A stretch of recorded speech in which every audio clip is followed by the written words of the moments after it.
TPCSI fans, you want to revolutionize your sports investing habits? Allow me to tell you about WagerWire. WagerWire is an app that helps you become a superior bettor by allowing you to sync all your sports books and track all your bets in one place. See your current action, your betting history, and stats. You could also sign up for sports books and collect bonus offers. Follow them at WagerWire on X, as it's the best account on the platform. Head to App Store or Play Store now and search WagerWire and download the app. 2,000 years long, we will never settle. Hard days, no rain with a heavy metal. No time, no fail, won't stop here. Like a torch to a flame when it burns hot. We won't stop. Come on, baby, higher.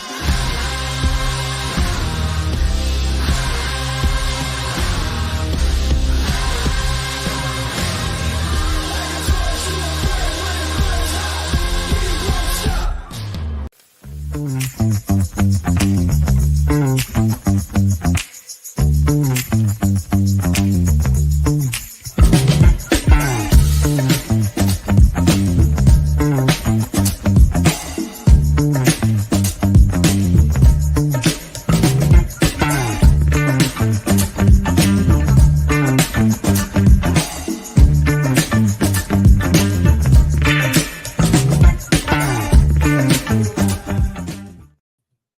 Welcome back to Balls and Bowties podcast this week. I am your co-host, Noah Franke. And I'm your other co-host, Rhyan Shanlin. We want to thank our sponsors first and foremost, WagerWire. If you have not downloaded it, go ahead and go down to your App Store or Google Play and download the app. Put all your bets together so you know when and where you're betting. Makes you superior sports better. Viva Tequila Seltzer, the newest flavored coconut. If you have not tried it, go ahead to any place that you try your adult beverages and ask them if they don't have it. Why not? And Atlantic Steaks and Seafoods, go to your Facebook page at Atlantic Steaks and Seafoods. Order all the seafoods you have for this month. Seafood 20 is the code to get you a percentage off. That is this National Seafood Month. We're going to jump into MLB start. Yep. MLB World Series starts this Friday. It's going to be a really good one. I mean, the top two seeds in the MLB started off. What's your predictions heading into this matchup?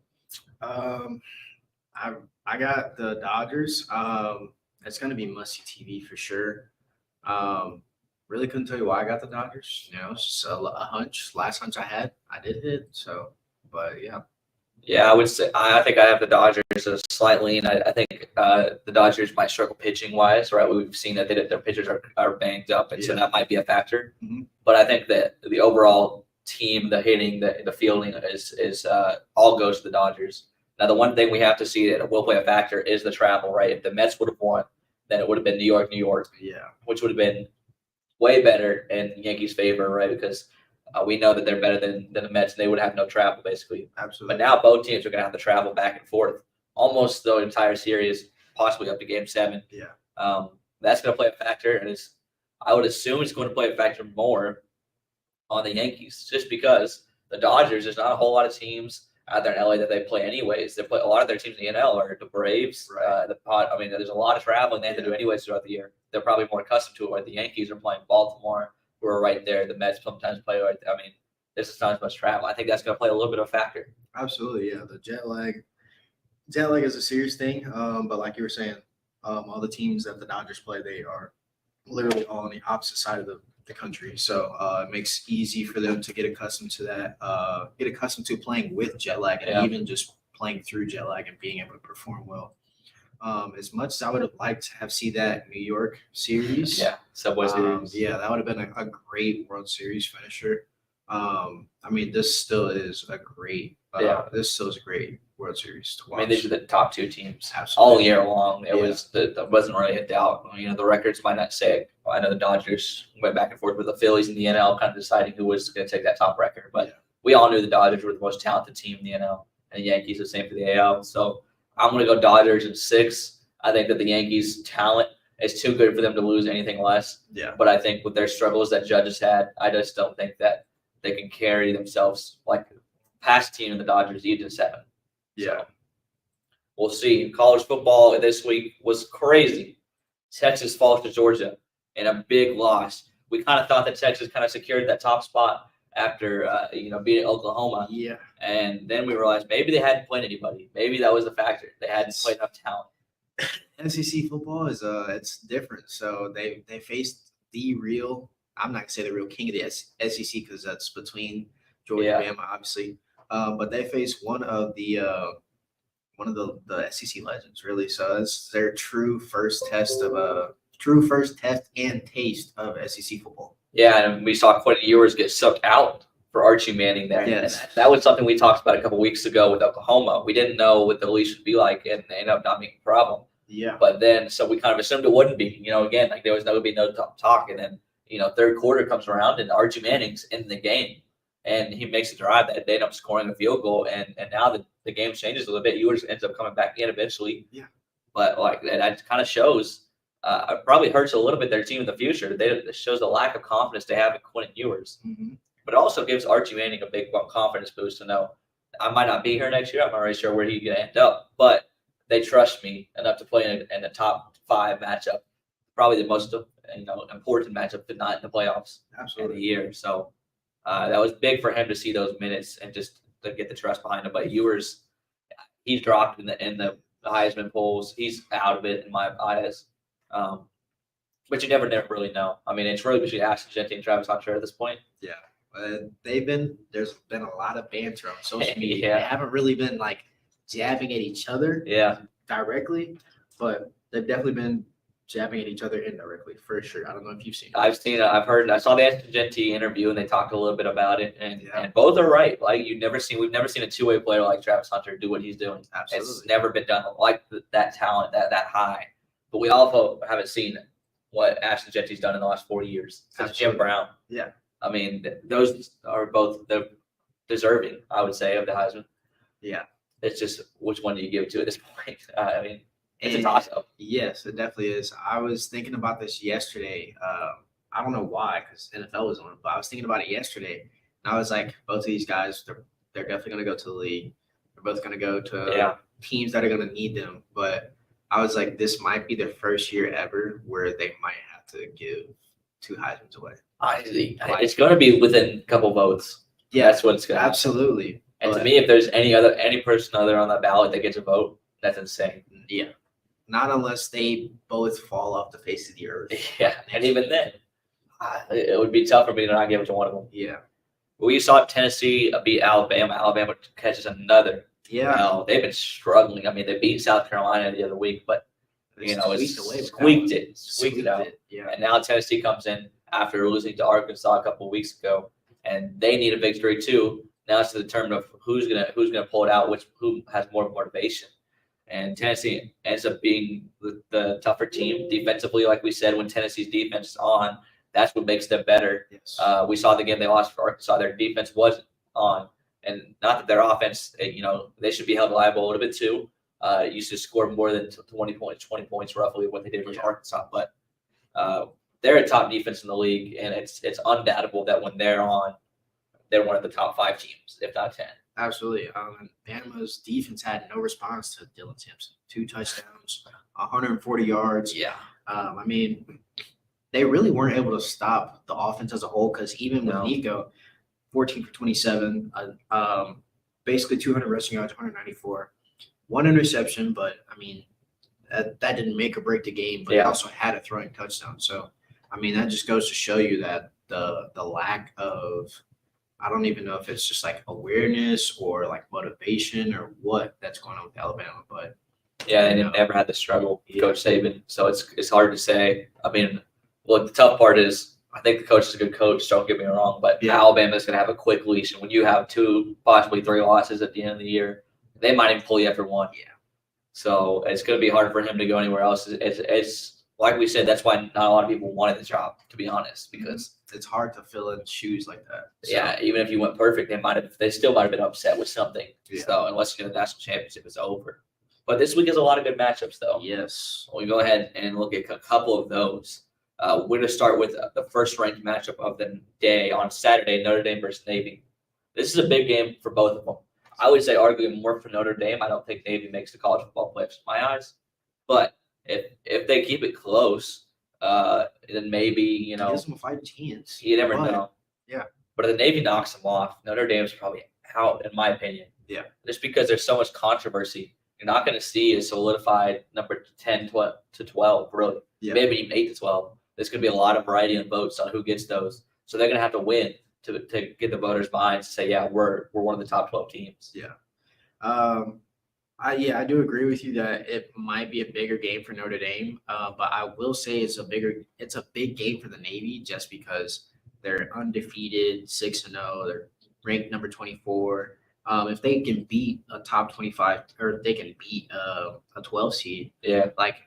Like we just said, it may potentially give them a fighting chance. It's very, very slim, but it's still never zero because they're going to be undefeated. They're being able to prove themselves as a dominant force in college football by beating one of these teams. So it'll definitely be an exciting matchup. The spread's actually at 12.5. Yeah, that's a wide spread for two ranked teams. Yeah. But we've seen the Navy hasn't really faced an opponent too tough. I mean, they faced the Army, I believe, a couple weeks ago, and it's 2 ranked matchups. But I would say this is, like you said, it's so big for them because they're going to have to win and win probably by a couple more points to more than one to solidify their spot because they don't face another tough opponent like Notre Dame the rest of the year. And with all the mumble jumble that's going on, they need this win if they want to have a chance. Mm-hmm. I don't think they do. I think they have to win by too much for me to say that they will do it. Absolutely. But if the Navy's triple threat, I don't know, Notre Dame hasn't faced that yet. What if that gives them problems? You never really know. Yeah.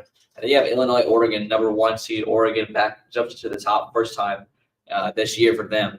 This is going to be a big matchup. We've seen Illinois fall a little bit from what they were at the beginning of the year, but they weren't ranked to start the year. Absolutely not. But, I mean, they came off a great game against Michigan the other week. Yeah. So we were expecting a blowout like it was. But, I mean, you see when the stakes are high like that, Illinois has the poise and they have the control to really hone in on that skill set to be one of those top 25 teams for sure and solidify themselves as a team that can fight for a spot in that top 12. Yeah, 21.5 point spread for Oregon is a hefty amount for me. Yeah. It's for 2 ranked teams. I can get it. Number 1 seed versus a number 20 seed. And in college football, that's a lot bigger than maybe a college basketball and even past college football years. Yeah. We might have seen a different number there, but 21.5 is quite large. Yeah, I don't think it's going to be that way.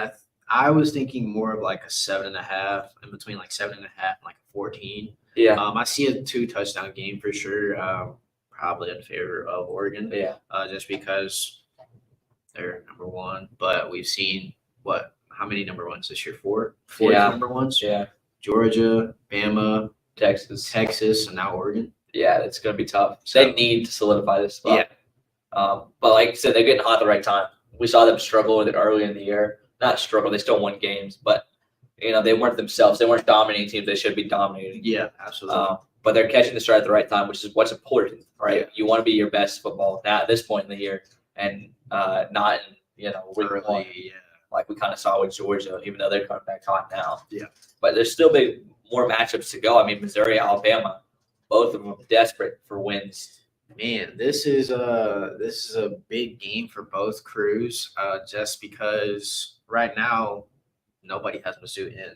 I was looking and they're in that percentile of 1 to like 19% to make it, and Bama is in like that 30 to 15%, something like that. So like it's a big game for both groups. If Mizzou wins, Bama's out, like no questions. If Bama wins, Mizzou's probably out, but Mizzou still has a fighting chance to like potentially make some noise because they do have a decent schedule with a few more top 25 opponents. So they could still try to squeak in there, but like that's not 100% certain. Yeah, they're going to have to win. I mean, to me, I feel like to get that security that they want, they're going to have to win it. Yeah, absolutely. And it's tough to say that even if they do, that they still make it because we've seen Alabama struggle. Yeah. But like you said, I think whoever loses is out, and Absolutely. even if whoever wins is still out right now. Yes. When you come up to next week, they're still outside looking in. Yeah, it really depends on how much they win by. Like the spread right now is 13.5. But if Bama wins by 21, okay. they might be able to be back in there. But Yeah. as of right now, both teams are on the outside looking in Yeah. for the college football playoffs.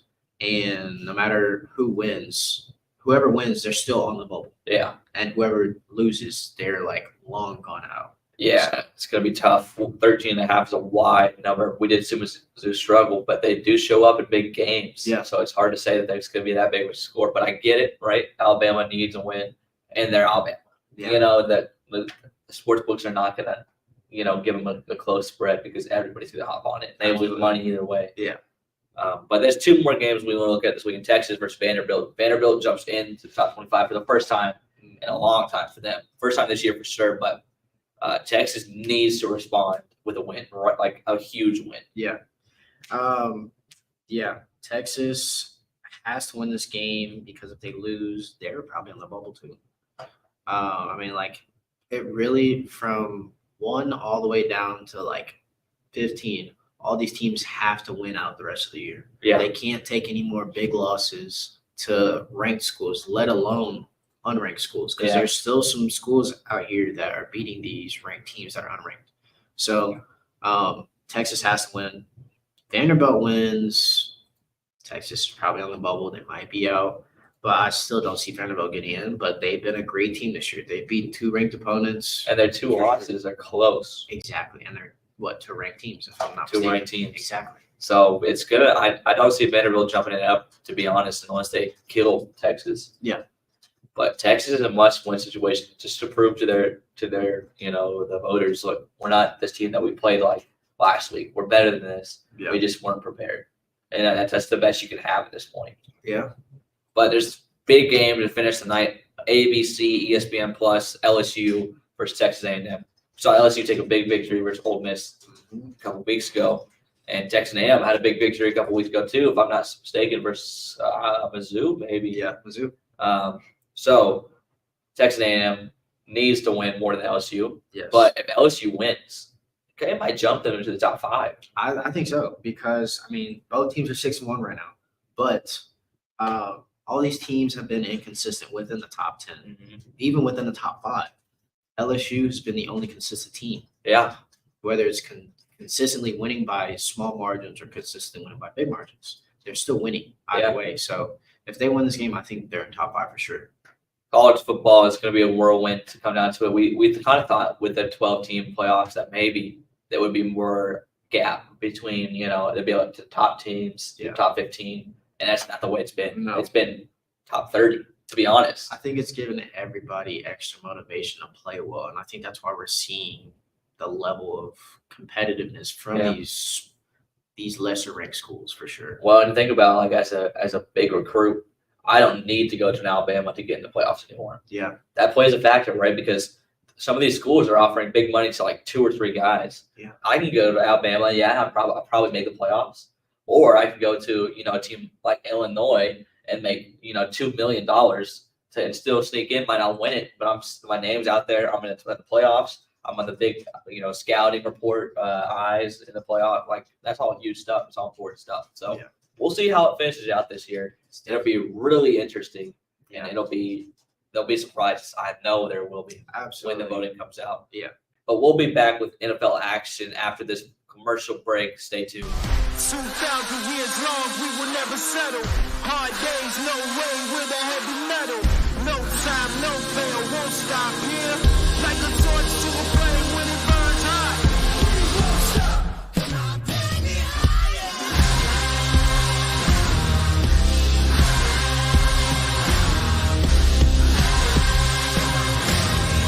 Like a torch to a flame when it burns hot. We won't stop. We're back. Time to go on to some NFL talk. Give a quick recap of the games this week. We see the Packers sneak away with one against the Texans. What are your thoughts on that? CJ Stroud struggled. It was evident that he was not the same guy that we thought he already had been. It's not even that. We know what he can do when he's playing his game. But the Packers had his number. I'll say that. I think at one point he had under 100 yards. He might have finished with just maybe under 100. It was barely under. I'm not really sure on that. But it was 86. Yeah, he struggled, and that just can't happen with the weapons you have and the offense you have. Yeah. You just can't have that. Absolutely. Move on. Chiefs 49ers. Chiefs pull away with 10-point victory. I wasn't too confident in the Chiefs to win this week, but I mean, it's always hard to doubt reigning back-to-back Super Bowl champions, and it's always hard to doubt against Patrick Mahomes. But I mean, they're without 3 key pieces in the offense now. Yeah, what we're seeing, I mean, the telling story for them is championship DNA matters, Yes. right? That's something we haven't seen since Brady Yeah. and the Patriots that saw a team with that kind of DNA that it doesn't matter who's playing, it's next man up, and they're going to do their role, and everybody just plays their role and good enough to win games, maybe not good enough to look good, but they're 6-0, and they're having that next man up mentality with everybody hurt, with Pacheco out, Juju's out, Rice out. Those are all big names. Don't get me wrong. If they have them back, they probably win by larger margins. But you can see the same for the 49ers. They don't have the championship DNA, and they have more injuries. Yes. So it's going to be hard for them to even sneak in the NFC at this point. Yeah. And it's interesting to see because I actually just saw the stat earlier. Patrick Mahomes is tied with 2 other quarterbacks for the most interceptions this season. Yeah. Yet they're still 6-0. And like he got it done without a passing touchdown. We don't normally see that from him. You had Kareem Hunt for 2. He rushed 1 himself. Yeah. Mahomes. Hold over somebody. Yeah, and you have Cole Harmon run for 1. So I mean, you see it's getting done on every single different level. Like they don't need to pass and score anymore. No. Like you see that Kareem Hunt was a big piece that they picked up. And I think he was just happy to be back in Kansas City, really. And he's happy to play football. So Yeah. I mean, talk about the O-line. They haven't seen an O-line like that in Chiefs culture Yeah. for a long time. especially without the flags. Last year, most penalized team and most penalized offensive line in all football. So, And now they're arguably the best. So that makes a big difference. yeah. We go on to the Lions-Vikings. Lions sneak away with 1. Yeah, they pulled away early and the Vikings fought back, which I'll give them credit for. But what does this mean for the Vikings, right? They go from 5-0, and they're 5-1. Great record's great, but we all know they don't have solidified guys that we can trust to continue the success. Is this the start of a deacceleration that caused them to fall out of the playoffs, or is this just a little stumble and now they're going to continue? I don't know. I know that in big games, QBs matter. And Sam Darnold, I don't trust him. I was talking about the end of the year. I think he's better than people give him credit for, and he has been. Yeah, absolutely. I'll give him his credit where he's at, but he's not going to be a guy to win you a Super Bowl. And it's still, in my eyes, the case. Yeah, I don't think he's a Super Bowl winning quarterback, but I definitely see him as a first round playoff, maybe second round playoff quarterback for sure. But like you were saying, I think it's just a bump in the road for them. Honestly, it's a wake up call. I think they bounce back next week, or I think they bounce back this week coming up. I mean, I don't see them completely hitting a wall, and just falling completely out of it because they've been a great team with high-rated quarterbacks. It's been so. Yeah, I mean, the biggest part is their defense. Yeah, that's been their biggest key, and we haven't expected that coming to the season. They have done a great job of on the run game. It's been still stellar. Probably, I think the top run defense in the league. Yeah, and the pass defense is holding up their own to where you can't threaten to pass the ball all the time. You have to run the ball eventually, and then they're going to get you there with that front four. So if their defense can continue this, it's hard to say they won't be one of those teams. But to finish it all, I just don't have doing all that. Yeah, no. But moving on to this week's game, we got Eagles-Bengals.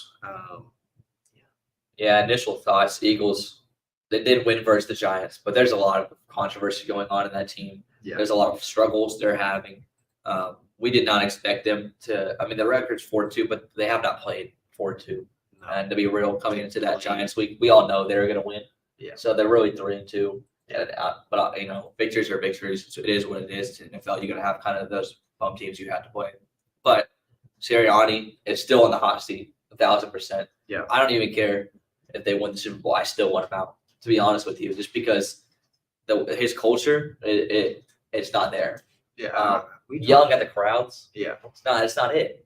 Yeah, we talked about this. Me and you actually talked about it off air a while ago. But just aside from yelling at the crowd, he's been one of those coaches where he'll come in for the first 2 or 3 years. Yeah. Be a great 2 or 3 years, but year 4 and 5 and 6 or however long he's been at whatever place, it's all gone downhill straight from there. Yeah, I mean, he brings in that immediate like energy that you need. Like he's a younger coach, he brings you a lot of hype, and that's kind of what you see. But when you see that publicly, what he's doing, you know that internally they're having struggles. Yeah. And it doesn't matter if you bring in Saquon, it doesn't matter if you bring in Patrick Mahomes, they're still going to struggle because culture beats talent Absolutely. every time, especially in the NFL. It's too close to say that. I mean, look at the Texans running 13 to a playoff team. Culture beats talent. Yeah. So. Well, moving on, we're actually be talking about the Texans and Colts this week. Obviously, we see Texas coming off that loss. How do we expect them to respond against the Colts? 4-3 Colts. This is a tough game, and not because the Texans and Colts talent-wise are the same, but because the Texans every year struggle against the Colts. Yeah. It's a divisional matchup. You give that a little credit, but when a team has your number consistently, there's almost nothing you could do to win the game. Now they're going to give them a 6.5 point spread, a 60% chance to win, but I just don't know. They have to respond, right? We need a big win, not just a win. You need a big win to solidify people's, your talent on your eyes.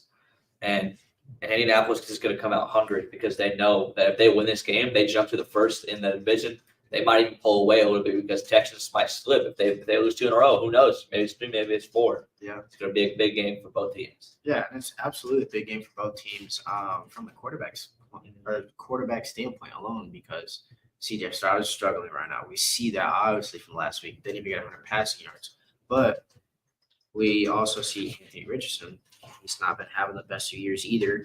He's got 6 interceptions on the year, but this is going to be a wake-up call for either team. They both need to win. Yeah. And to me, CJ Stroud's just a little better. That's going to make the difference. I was high on Anthony Richardson coming on the year. Mostly his mobility, his ability to get out of the pocket and make plays happen. But his accuracy is just not there. Yeah. He's going to have to take a jump in the offseason where he fixes his mechanics. That's what a lot of it is when you're watching it. Yeah. He's not throwing the right way. He's not making the right footwork happen. But I think I still have a lot of hope for that dude in the future. I just don't think this year is this year. Yeah. Moving on to our last game that we're going to talk about this week, Cowboys-Niners. This is a tough game. Yeah. Both teams struggling to start the year. Mm-hmm. Dallas has 1 game at home. That does make a difference. And they're on the road, but the mental of it, I was going to say that home, not winning at home mentality is honestly kind of just it's rolling with them away too. So yeah, and we saw that they got these big guys got paid, Dak and CD, and what do we see time after time with people who after they get paid they struggle, right? Because the motivation they had when they had 1 year off their contract and they had to get paid is way different than the motivation they have. I have 6 years to play however I kind of want. Now that's not always the case. We see some alpha dogs who can pull out victories no matter what, pull out stats no matter what their contract is. But obviously Dallas is struggling with that. And I can't, in that sense, you can't blame Jerry Jones because those guys have produced, maybe not wins in the postseason, but they have produced stats and they give you wins in the regular season. Absolutely. So it's up to that offense to get it going. Yeah. Whatever way it takes. Yeah. I really don't have anything else to say as far as that, but I mean, I'm expecting the Niners to come up big this week because they lost it was a Super Bowl rematch and it was a 10-point loss. So I mean, I'm expecting them to make a big turnaround, and I mean, it's the Cowboys we're talking about. Yeah, the part with them is they have so many hurt pieces. We saw Debo. It's praying for him. Hopefully he recovers the way he can. And Ayuk's been sick. Hopefully he recovers too, but those pieces are big. I mean, those are their guys. And McCaffrey's still out. I mean, Trent Williams literally blew up and got ejected, right? That's your leader. Yeah. What does that set the tone for the rest of your team? I think that was more so just a wake-up call for the rest of the team. I don't know if that was like him blowing up more so him trying to get the energy together because, you could tell against that game against the Chiefs, they didn't have any energy. Granted, I know they had an injury to a big piece in their offense, but there was still no energy before he was out in the first place. So I think that was more of just we're rallying the troops kind of thing. Yeah, hopefully that makes a difference for them because they are a good team. I like Kyle Shanahan. I don't think he's the coach to win you a Super Bowl. I've never have. Yeah. But it's tough for me. Like I root for Brock Purdy because he's a good guy. He does what's right, and people constantly still doubting him. Even now, I mean, now they have a little bit of reasons compared to before. But that team is too good to be doing what they're doing. Even with the injuries, in my opinion, and the culture has to be there, and it was evident that the culture was never there. Yeah. But we're gonna move on to NBA after this quick commercial break. Opening night is tonight. We are excited. We'll be glued to the TV, but we'll come back to talk more about what we expect tonight and moving forward in the NBA.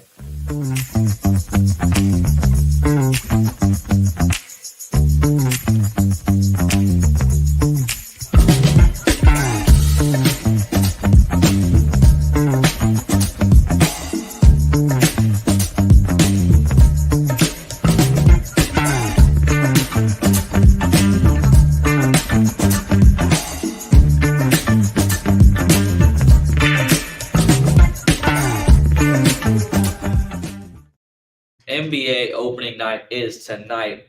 This is one of my favorite nights of all year. You have Christmas, you have your birthday, but opening night, are you kidding me? Like, this is what we live for out here as NBA fans, basketball fans. This is my favorite time of the year. It's hoodie season. Hoodie season's rolling around, but also it's basketball time. I mean, just think about it. Every sport is going. I was in the summer watching cornhole, professional cornhole. Yeah. More bored and out of my mind than ever before. Mm-hmm. Now I can watch any sport. NHL has full slate tonight. NBA is going. NFL is going. College football, college basketball is going to start here in 10 days. Yeah. Like, this is what we live for as sports fans, but especially as basketball fans, this is the top of the top. Man. And to start off with some really good games tonight, we're going to start with the Celtics and Knicks. I want to get your initial thoughts before we dive into the game. What do you think's gonna happen? What do you expect to see? Well, it's gonna sound biased for me, but I'm a Boston fan. But I definitely expect a high-scoring game. It's the first game of the season. We're expecting everybody, like we talked about this earlier, expecting everybody to play 40-plus minutes. I wouldn't be surprised if this game goes to overtime. Honestly, because these are two conference opponents.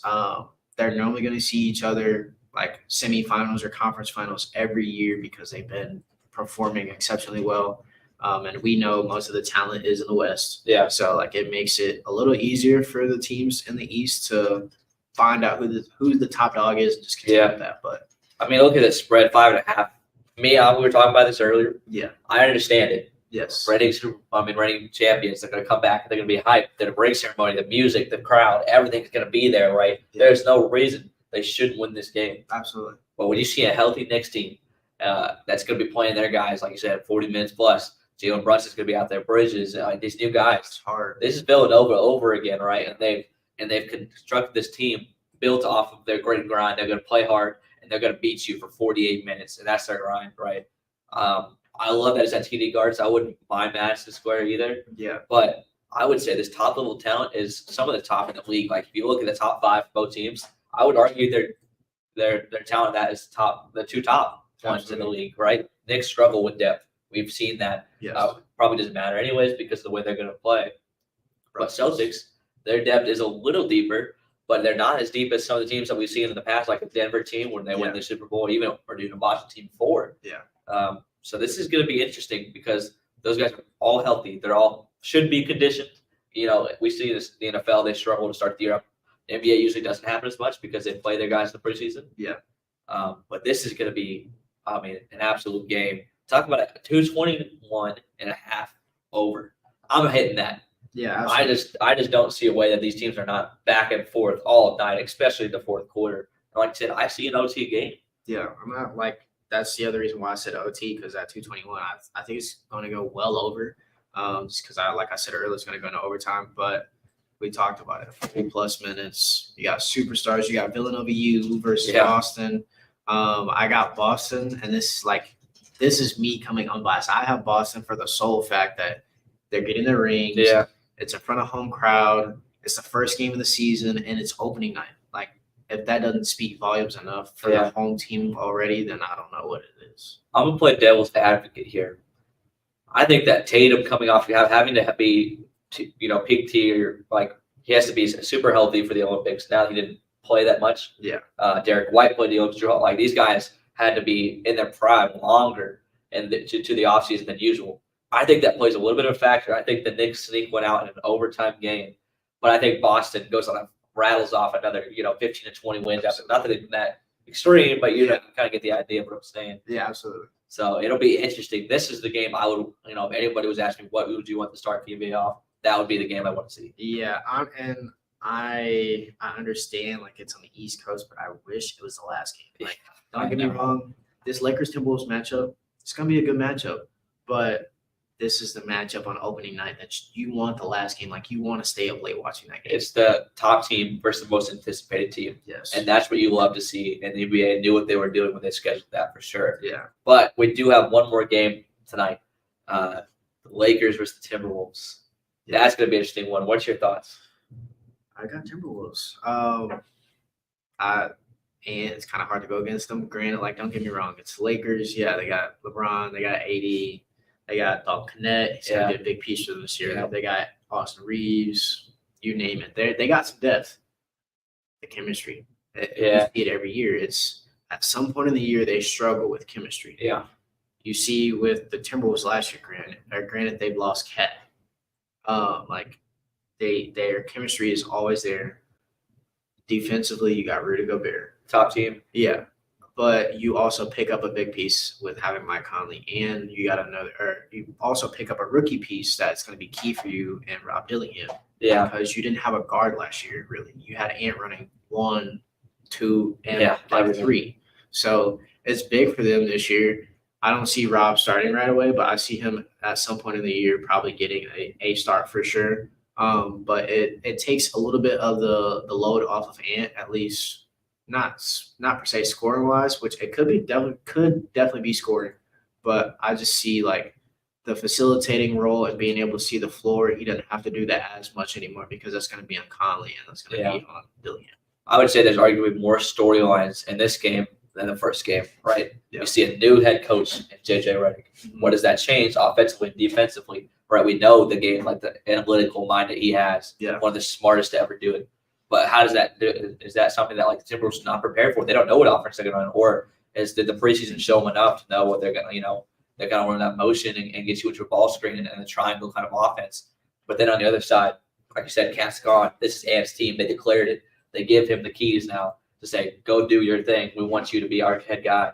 Fitch is back too, right? We saw him at the end of the year. He wasn't the head coach because of his injury. Yeah. Could stay on the side. That makes a difference, right? Absolutely. All these little things make a difference. I would say the Timberwolves pull it out because I just think that the Timberwolves top guy Ant beats the Lakers top guy and LeBron. Absolutely. And I think Ant is just tough. One of the absolute dogs who does it both sides. Yeah. And I think there's too much emotion for the Lakers at this point. It's in LA. Bronny's probably, they said he's going to get in the game, probably go back to the G League eventually sometime after tonight. Absolutely. Or at least a 2-way contract. And it's just a lot of pieces that I'm not sure on. Yeah. I really like Dalton Connect. We saw him already in the preseason drop 35. Yeah. That is huge, right? Big. We know that he wants to play a 6-man role, and that's what JJ wants him in, which means he's already ready. Yeah. We're not going to see a rookie year, first couple games struggle. He's ready. Yeah. We haven't seen that out of Dillingham. Dillingham's field goals they're inconsistent right now. But I just think the Timberwolves have better defense. They're going to have a new offense without Cat, and it's just going to be high-flying, entertaining. One thing I do have to say about this, it's just crazy to me, is a spread. It's at 1.5. Yeah. The spread at 1.5 is absolutely baffling to me just because we've seen this Minnesota team. They like to get out and run. LA is a lot more of a half-court style team. Yeah. And, I don't know. It's 1.5 is crazy to me. Yeah, I would say that I understand it's opening night. They probably expect it to be close. Yeah. But this would be the game. If there was one to go be a blowout, this would be the game. And that's what I'm saying. I give the Knicks and the Celtics a 1.5 spread. Yeah. Not Lakers and Timberwolves. Look, this should be the key telling part, right? How much is JJ Redick going to coach, and how much is LeBron going to coach? Yeah, that's going to be the telling part. Can LeBron humble himself to be a player and be a leader still? Be a leader, absolutely, but not be the coach. Let JJ Redick call the plays. Let him decide who comes in and out. Or at the middle of the season trade deadline, let JJ Redick be that guy because we know how much JJ Redick knows. And I love this move. I I wish he would have gone to LA because I think he's gonna have a quick lease. Yeah. And I don't think it's gonna be his fault when they don't do as good as the people hope. Like obviously LeBron wants to win a championship, they're not gonna win it. Yeah, and the only the last thing I have to say about it is we've seen it before. Not many basketball players Yeah. transfer over to be good coaches. So I just want to see how he's going to play because I don't know not how good he's going to play, but I want to see how well he can potentially coach because I think he's still going to have that on court mindset. Yeah, and it's different. Yeah, it's different when you're out there playing than when you actually have to coach. Yeah. You're playing, so you're seeing things live and it reacts a lot quicker. Yeah. But when you're a coach, you have to actually dive deep down into the X's and O's and being able to predetermine what's going to happen. And you got to play the long game, and that's hard. As a player, you're just 48 minutes, go, go, go. Yeah. And as a coach, you're kind of feeling it out, feeling the other team, maybe adjusting a little bit to what your game plan. Not a whole lot, obviously, you still want to play your game, but maybe that makes a difference. Maybe it doesn't. Yeah. Not really sure, but I want to dive just a little bit into the NBA's rankings of players. They had Wemby at 4. What's your initial reaction we're hearing? Or it was 10. It was 10. Sorry. Okay, so who are the 9 in front of him? You have your Shea, your Jokic, Yeah. your Giannis. I believe LeBron was up there. Tatum's probably up. Tatum was up there. But based off the initial number, I'll pull it up while you're talking about it, just so we can get a real number for all of you guys here. But 10 is it was 11. We checked it. 11 is crazy. I mean, as a rookie, we saw what he did. Yeah. He's a defensive beast. Nobody's able to really score in him when they come down there. But even offensively, he's a talent. We know that. So for him to be for 10 guys to be better than him is crazy. I understand Jokic, I understand Shea, Giannis, I understand just from a size point of view, and Tatum too. But that I only listed 4 guys that are better than him that I could understand. So you're telling me there's 5 other guys that are still better than him? They still have Ant up there. Okay, So yeah, I'll give him I forgot about him. Yeah, I'll give so him that's 6 or 5. My bad. Other than that, it's really hard to say that there's a lot of better players than him, and especially just what we know he can do. I mean, we saw him in the Olympics. The rules were different, so it kind of favored him defensively. Yeah. But I would say that, talent-wise, he's top 10. He's right there with the best of them. And There's he's 5. a 10-year player. There's 5 guys I just listed, and those 5 are they lead the NBA Yeah. in some shape, form, or fashion, in scoring, passing, whatever it is. Statistically, they lead the NBA. Yeah. Durant's probably up there too, so 6. Yeah. But even with Durant, some aspects I still have Wemby over Durant. They have, I'm not gonna say similar skill sets, but they have similarities in skill sets. Yeah, and it's going to be hard. Exactly. I would say the frame's similar. What they're playing, similar. Obviously, Wemby's playing the center. Yeah. And KD's KD playing plays the 4-3. Yeah. Roughly. I mean, probably more likely the 3, but with Phoenix, he's the 4. Yeah.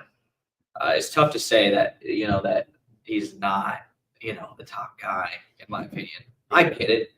Now, there's a couple guys like Joel Embiid. No. It's too many games, too many missed games to put him at 8 and Wemby at 11 to me. Yeah. And it just, LeBron at 7. LeBron's a give or take. Steph Curry.